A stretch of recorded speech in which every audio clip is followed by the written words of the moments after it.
السلام عليكم ورحمة الله وبركاته. ازيكم يا حبايبي؟ انا عايزة كل البنات الحلوين اللي ما بيعرفوش يعملوا الرز المعمر يجمعوا عندي هنا ويشوفوا حلاوة الرز المعمر ده وفلفلته. الناس اللي بتشتكي ان الرز المعمر ما بيطلعش معاها مفلفل ولا حاجة، تعالي بقى اتبعي الخطوات خطوة بخطوة وان شاء الله يطلع معاكي مفلفل وجميل زي ما انت شايفة كده.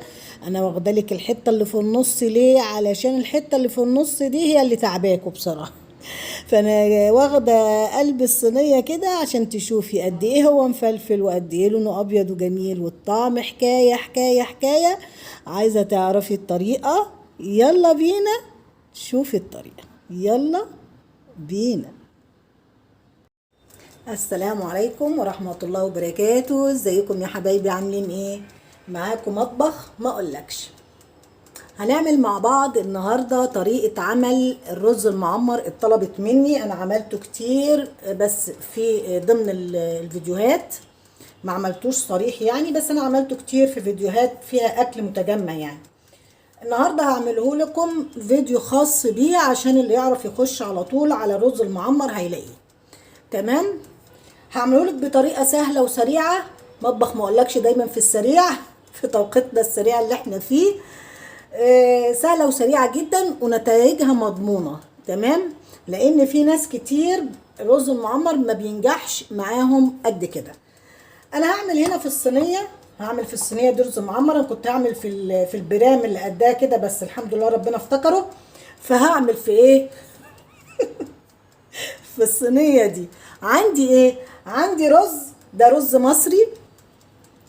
طبعا الرز عندنا المصري بيختلف انواع كتير، فتحديد اللبن او الميه لنوع الرز بيختلف. في الرز البلدي بياخد ميه، بيبقى بياخد ميه اكتر، في الرز الاقل بياخد ميه اقل يعني، على حسب. فانت لو متعوده على الرز اللي عندك مثلا بتعمليه على البوتاجاز اللي هو الرز الابيض بتاعنا العادي، بتحطي مثلا كوبايه او كوبايه ونص على كوبايه الرز، لا احنا هنا هنحط كوبايتين، يعني على كوبايه الرز هنحط عليهم كوبايتين الايه اللبن. تمام؟ بيبقى يعني اكتر من اللي على البوتاجاز شويه. تمام؟ فاحنا هنعاير هنا عندي الصينيه، هحط الرز بالشكل ده. ما شاء الله هو طلع عيار عندي، طلع عيار الصينيه زي ما انت شايفه. لازم يكون في عندي حز هنا للصينيه، يعني مساحه، يعني احط صبعي كده، ايه العقله تيجي هنا تحت العقله بشويه، عقله صبعك بشويه علشان ما يتزنقش معاك الرز، وتبص تلاقي ايه مستوي من الجناب ومن النص عندك مش مستوي. دي حاجه غلطه بيقعوا فيها كتير في العمل. المكونات بتاعته الاول، عندي هنا لبن كامل الدسم، مغلي، لسه غلياه وشايلاه من على البوتاجاز حالا. وعندي ميه مغليه، وعندي هنا معلقتين قشطه تقدري تستغني عنهم، دول عندي معلقتين قشطه وش اللبن كانوا عندي فقلت احطهم. لكن انت لو واثقه من اللبن بتاعك ان هو كامل الدسم يغنيكي تماما، وهعمل لك وش حلو جدا للبن، مفيش اي مشكله. تمام؟ فانا دلوقتي هعمل ايه؟ هغسل الرز ونيجي نشوف هنعمل ايه. فاصل ونوقف. كده رجعنا تاني بعد ما غسلت الرز بالشكل اللي انت شايفاه ده. شايفه مبحبح ازاي في الصينيه؟ لازم يكون مبحبح وحلو كده علشان ما يتزنقش منك لتاني مره. على العموم انا هحط بقى ايه اللبن كله في الاول. بسم الله الرحمن الرحيم. اللبن عندي مغلي، شايفه الدخان طالع منه. تمام؟ لازم هتقولي طب ما انا احط كله لبن، ايه لازمته ان انا احط ميه؟ لا، الميه ضروريه جدا جدا في تزويد الرز، لان هي اللي بتسوي الرز. لانك لو حطيتي ميه لبن كله بس الرز عندك مش هيستوي. تمام؟ فانا حطيت كده مقدار الميه اللي انا عايزاه. بسم الله. شوفي بقى انا بقلب الرز مبحبح خالص اهو، شايفه اهو المعلقه ماشيه سلسه جدا ومبحبحه خالص، مفيش الرز مش مزنوق معايا وانا بقلب. هحط بقى القشطه بتاعتي، كان ممكن دعكناها في الرز قبل ما نضيف اللبن مش مشكله، كله هيقضي الغرض. نحطها كده ونحط الملح. بسم الله الرحمن الرحيم. 3 رشات كده بمعلقه كبيره. قلت لكم قبل انا ما بعايرش الملح بالمعلقه، انا بالرشه كده، احب انا ارشه بايدي كده، بتحسسه بايدي بصراحه، بعرف المقدار اللي انا عايزاه ايه. كده خلاص، كده القشطه هتسيح في قلبه مع اللبن. خلاص كده قلبنا بقى الايه، قلبنا الملح وكل شيء تمام. هكون طبعا مشغله عندي الفرن قبلها بربع ساعه، انا عايزه الفرن حامي وهو داخل سخن، فانا مش عارفه امسك الصينيه لانها سخن في سخن. هيخش معاكي على طول، هتبص تلاقيه مفيش 10 دقايق وهتلاقيه غلى معاكي والوش اتعمل وبقى زي الفل. تلت ساعه الرز طلع وبقى 100 100 وطالب الاكيله. خلاص انا بقى دلوقتي هدخله الفرن، وان شاء الله لما يطلع هنشوف شكله بقى ايه. بس طبعا قبل ما يطلع في تركايه تانية هنحطها عليه، فاصل. شايفه الجمال كده بيغلي معايا بعد ال10 دقايق اللي انا قلتلك عليهم، وبدأ الوش عندي بسم الله ما شاء الله شغال معايا اهو. هو بيغلي والوش عندي شغال معاه تمام. يعني هو كده خلاص فاضل له ربع ساعه ويشرب لبنه، وتبص تلاقيه ما شاء الله الوش كمل وبقى زي الفل. ايه رايك بقى؟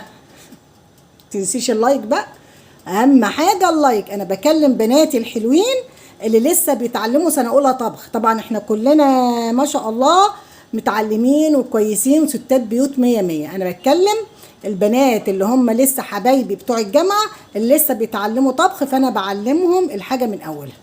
يلا ان شاء الله لما يطلع بقى نشوف هنعمل ايه. فاصل كده رجعنا تاني يا حبايبي. شايفين الرز بسم الله ما شاء الله طالع وشه جميل وزي الفل زي ما انت شايفه كده اهو، ما شاء الله عامل ازاي. حط له بقى السمنه والزيت بتاعه، لان طبعا احنا ما حطيناهوش. انا مسيحه هنا معلقتين سمنه بلدي على 3 4 معالق زيت. السمنه البلدي عندي بقري صفرة، فعشان كده ايه شكلها اصفر. هحط بقى كده على الوش كده بالشكل ده بسم الله، وهو هيشرب عندي السمنه. طيب انا حاطه زيت علشان الزيت بيلمع لي الرزه وبيخليها حلوه، وبيساعد برضو في ايه ان هو يبقى مفلفل كده وجميل تمام اهو.